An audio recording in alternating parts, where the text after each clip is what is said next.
Good morning, gang. Today we're going to install an Undercover FabWorks engine skid plate on a 2004 LJ. I picked this up through Jason Cooper at Rock Your 4x4 in Knoxville, Tennessee. I was impressed with the speed of shipping. I had it a couple days actually after ordering it. I received a skid plate which was in aluminum and these 4 mounting brackets which were just bare metal. I cleaned them, primed them, and painted them all black. We also received the appropriate mounting hardware. Okay, gang, we are under the Jeep.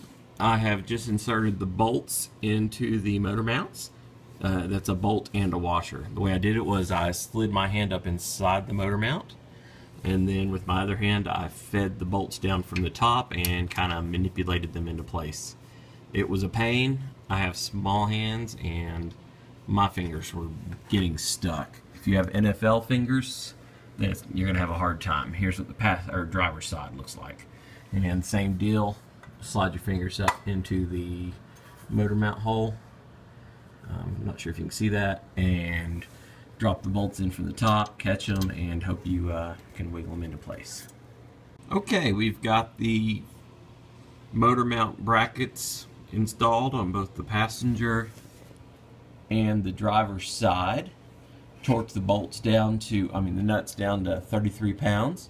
And if you'll notice, the circular area where we bolt our struts to on the driver's side is pointing to the cabin, and on the passenger side is pointing to the front of the vehicle.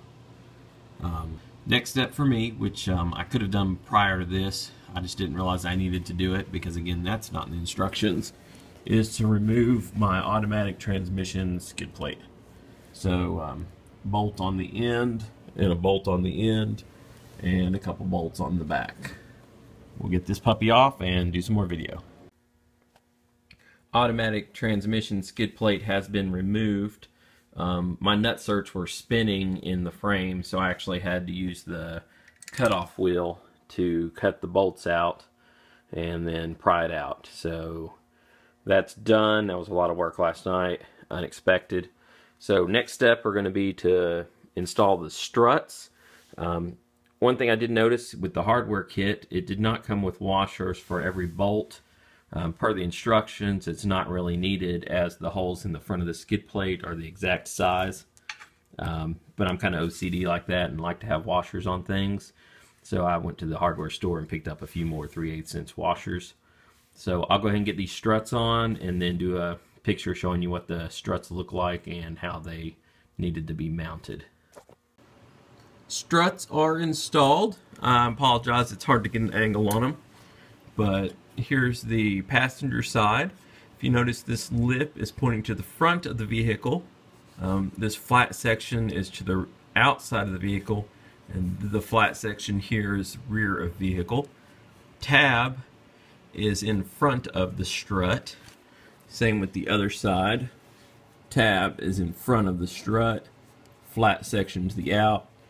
Flat section to the rear. This side was a little tough to get on. The driver's side is the longer of the two struts as well. So, and then I went ahead and bolted them onto the skid plate here at the bottom. Sorry, it's hard to focus and get this zoomed in well. You'll notice on my passenger side, the bolt I put backwards.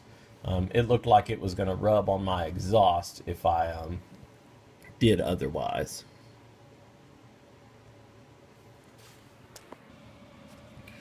Okay, now that the front is on and loosely bolted up, I did not crank it down. On the rear, you'll see the lip of the skid plate goes underneath the transfer case skid plate. I've lined it up so this back bolt is kind of on this flat section here. I've also done left and right and made sure there was clearance here for the transmission on both sides, so it's not going to rub there. It's as equal as I could get it. It is a very close clearance right there.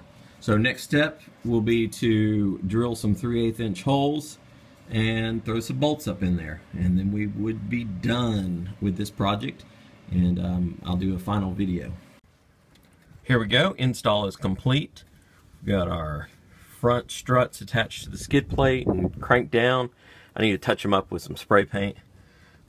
Here's where they mount up on the motor mounts. That's all cranked down. Same on the driver's side, all cranked down. Trying to give you guys a feel for, this is pointing to the front of the Jeep, and this flat section back here is towards the firewall. So that's the way the pictures I could find on the internet. Other people are doing it, so that's the way I did it, and it seems to be very stout.